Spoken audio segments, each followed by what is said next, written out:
Walking in a winter wonderland might not be so wonderful. What Iowa City residents need to know to stay safe and citation-free this winter. And why people are taking their concerns about immigration enforcement to social media. Iowa men's basketball dominates in their Big Ten home opener. Let it snow, let it snow, let it snow. Iowa City faces more flurries. I'll have your full forecast coming up. All that and more coming up right now on DITV.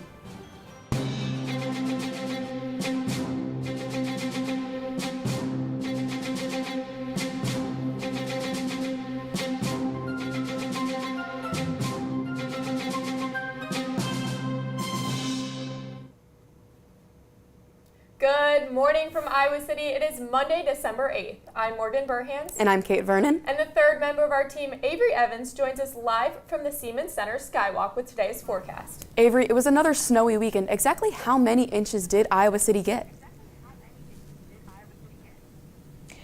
Morgan and Kate, Iowa City got around 5 inches Saturday. We definitely did not escape the snowfall. I'm looking over campus from the Sky Bridge over in Siemens Center, and right now it is 8 degrees outside. Taking a look out on the Pentacrest, overall today we are looking at highs in the mid-20s, and tonight it'll drop down a little bit into the low 20s. And tomorrow Iowa City will warm up with highs in the upper 30s. And this is only the beginning of winter snowfall for the season. Let's send things over to DITV's Assistant News Director, Isabel Thier, who is live outside the Iowa City Streets Division with snow safety protocols for Iowa City residents. Isabel? Well, Avery, like you said, it's really snowy out here after this weekend's blizzard, and I'm here at the Iowa City Street Patrol where they have the snowplow scene right here behind me where they keep the snow off the streets clean. Now, thankfully, Iowa City has some reminders this winter to keep the sidewalks clean too. Snow greater than 1 inch has to be removed within 24 hours of snow or ice. It's also important to keep an eye on those sidewalks as snow will melt during the day and refreeze into ice overnight. These requirements are not met, the city will write up a citation for the resident warning them to clear the sidewalks. If the residents do not comply, the city will hire someone to clear the sidewalks and bill those in the home. So next time it snows, make sure to grab those scoop shovels and clear the sidewalks. Trust me, it's not so bad, just a little bit of character building. Live from Iowa City, Isabel Thier, DITV. A judge found former UI student Ali Yunus guilty of attempted murder, first-degree robbery, and theft. This all comes after he attacked an Iowa City woman back in 2022. Investigators say he strangled her, stole her earrings, and later fled the country before turning himself in. Yunus chose to have a bench trial with a judge making the final decision on the verdict, waiving his right to a jury. He now faces up to 65 years in prison, and his sentencing is set for February of 2026. And for fans of the coffee shop Starbucks, right now is the festive Red Cup season, filled to the top with seasonal drinks. But for baristas, it is instead Red Cup Rebellion. Across the country, thousands of unionized Starbucks employees have been on strike since last month, and the Iowa City location on Clinton Street joined this week, making it the second Iowa location to join, along with Des Moines. These workers hope to negotiate a contract with the coffee giant's executives, something that workers tell us was promised over 4 years ago. We just want consistent scheduling, better wages. We just need have more support from higher ups to realize that we are just as important as they are to the company. Workers are also accusing the company of union busting and practicing unfair labor laws. The picket line outside of the Clinton Street Starbucks plans to go Monday through Friday from 7:30 a.m. to 6 p.m.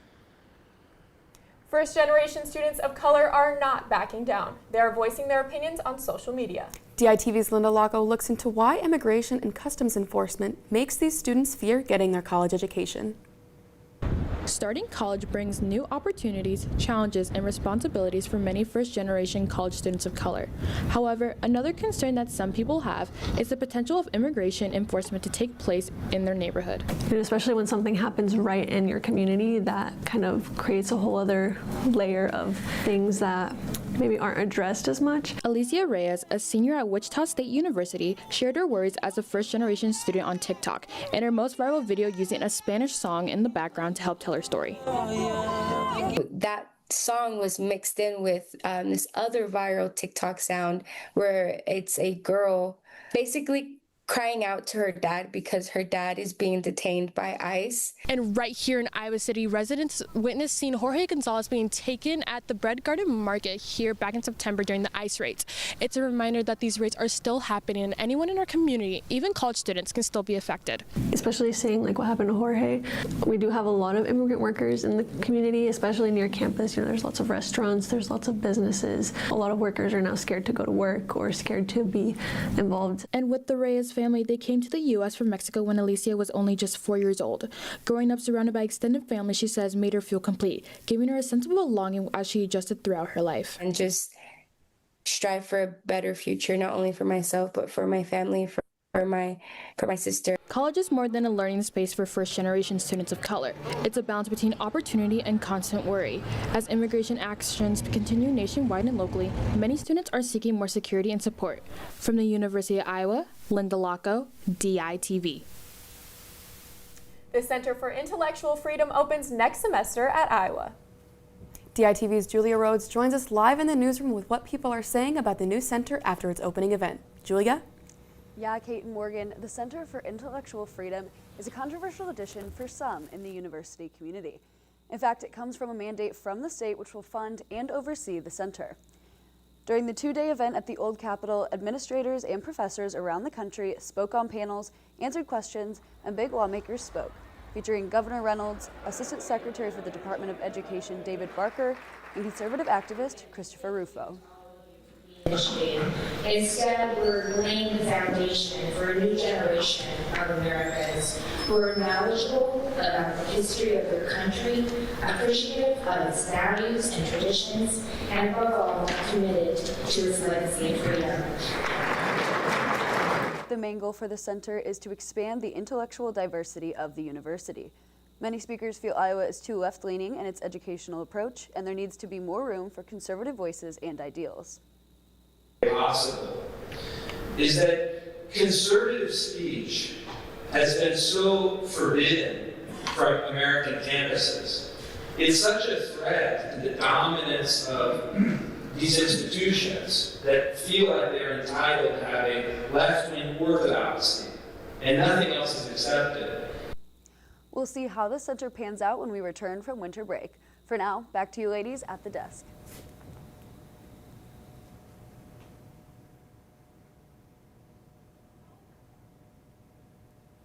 As we inch closer to Christmas, it can be difficult to find the right gifts for loved ones. I spoke with excited shoppers at the Iowa City Eastside Artist Sale who shared their joy about the Christmas market. Christmas and crafts. The Eastside Artist Sale produces unique gifts crafted by local artists. But it's artist owned and run, and it's just a really great community group to work with. Some of us are full-time artists, and some of us it's just a passion, and this is a way that helps support the work that we like to do. The locally crafted pieces attract visitors for an abundance of reasons while simultaneously creating connections. Things are unique, and it's supporting creativity. It's just there's a different feeling that comes from something like this. I don't like clones and copies from other countries, so I try to find the local artists around. Shoppers say that the Christmas market serves as an opportunity to further their relationship with the artists. You get a real sense of community when you have something in your home that's made by a local artist. You know, they're my friends, my neighbors, my coworkers, and so, and I love seeing the things that they do. While these artists practice their passions, the goal of the sale is to provide customers with pieces they won't find anywhere else. They know that they're getting something special for that person. The Eastside Artists will be having another sale at the Ped Mall pop-up shop starting on December 11th and will continue until the 14th. From downtown Iowa City, Kate Vernon, DITV. Coming up, both Iowa basketball teams thrive against Big Ten opponents. Information on Iowa's upcoming bowl game, updates on Iowa wrestling, and more. Don't go anywhere. We've got it all here on DITV after the break. Stories occur every day, and here at DITV, we've got you covered with up-to-date news and politics. We are anxiously waiting for those votes for not only the national election, but here in District 1. Community members protest and stand for science.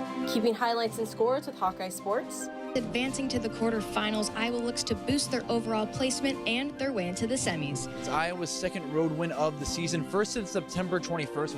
And of course, all the latest in entertainment. Sit back, relax, and here's the word on the street. I'm here at the Alan McVeigh Theater, where a unique performance. Here at DITV, we've got a crew bringing you all the stories from across the nation and right here in your backyard. From the Iowa State Fair. In Nashville, Tennessee. From downtown Iowa City. From Carver Hawkeye Arena. And bringing all the coverage straight to you live on Monday, Wednesday, and Friday mornings. Around the University of Iowa and Iowa City community, we have the stories that matter to you here at DITV. Welcome back to DITV on Monday morning. But first, let's take a look back outside with Avery, who has the forecast for the week ahead. Morgan and Kate, make sure to put on those hats, gloves, and scarves because it'll be just as cold this week as it is today. Taking a look back out on the Pentecrest, Wednesday will be in the low 30s with some wind chills early in the morning. Thursday, there's a small chance of snow showers with a high in the mid-20s. On Friday, it will be cloudy with temperatures in the low 20s. It will be chilly this weekend with temperatures dropping down to the low teens on Saturday. And we'll continue this pattern on Sunday with mostly cloudy skies and a high just below the 20s. And I hope everyone gets the chance to enjoy some sledding and snowball fights. My personal favorite winter activity is going sledding. From the Siemens Center, Avery Evans, DITV.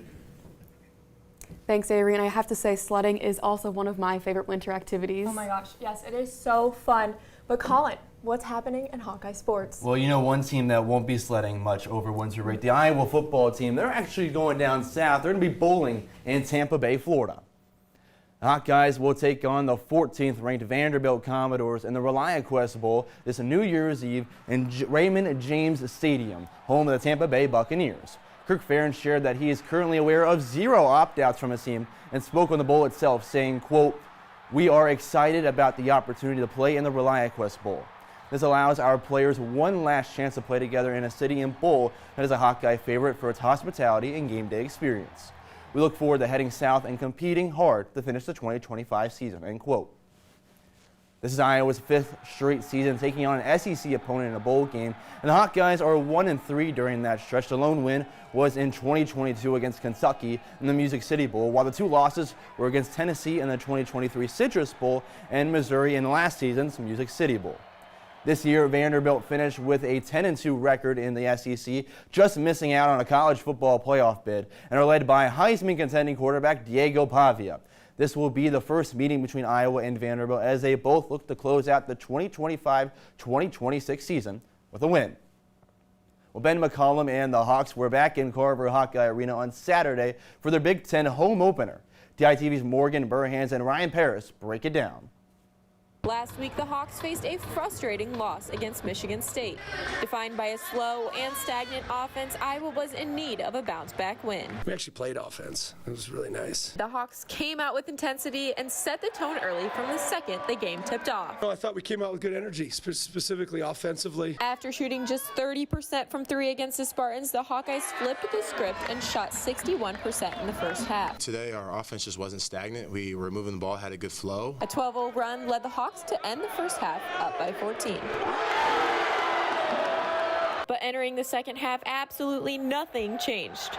Iowa's defense forced 18 terrapins turnovers, and Iowa capitalized, scoring 21 points from their mistakes. Ball pressure and being in the gaps and just that intensity of defense, we bring it every night. After having just 1 point in the first, Cam Manyow shot fire, securing 11 second-half points, getting Carver on its feet. The ball was just going in. I was, just trying to play hard and just make a lot of plays, and just kind of happened that way. The last 10 minutes ended with many blown whistles. Maryland finished the game shooting 38 free throws compared to Iowa's 12. It's hard to get in a rhythm when you keep picking up fouls, and you might feel like they're ticky-tacky, but we'll never blame the refs. Senior Bennett Sturtz led the Hawks with an efficient 25 points, making up for his sluggish outing against Michigan State. In the end, Iowa was able to walk away with their first Big Ten win, beating Maryland 83-64. Well, Ryan, the Hawkeyes came out with a ton of energy in that first half.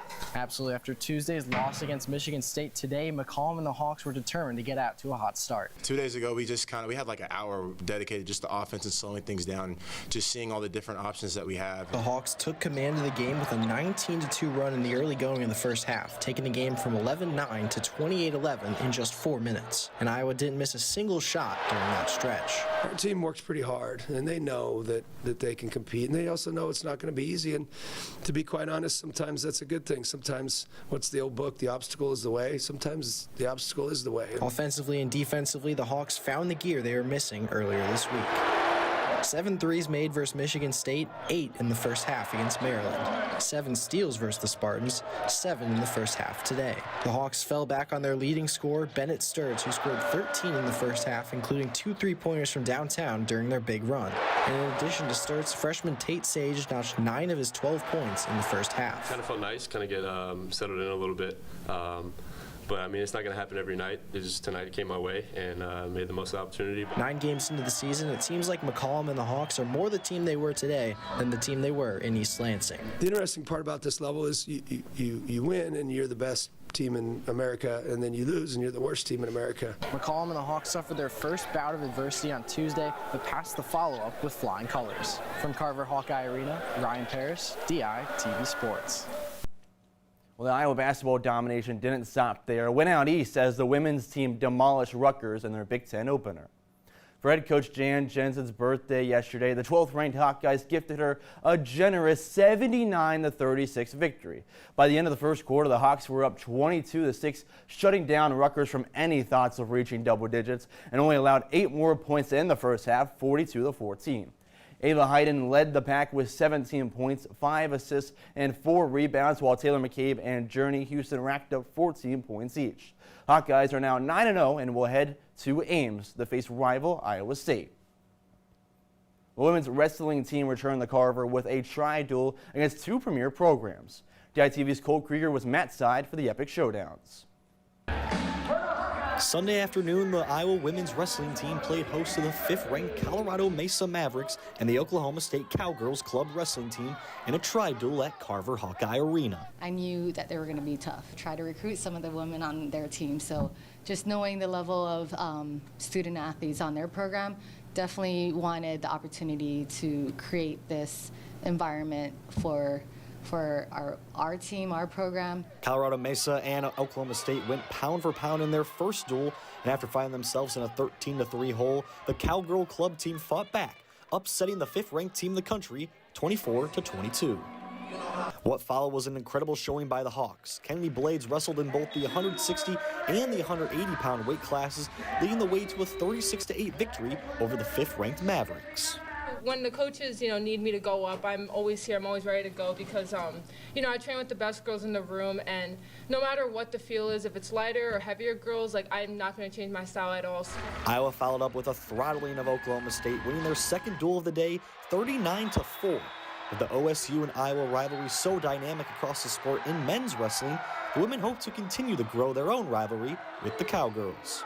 There's a pretty historic background with Iowa wrestling and Oklahoma State, and so to continue that on the women's side, I think it's pretty incredible to get to do. On a day where Iowa took on 2 of the best programs in the entire country, they weren't fazed whatsoever.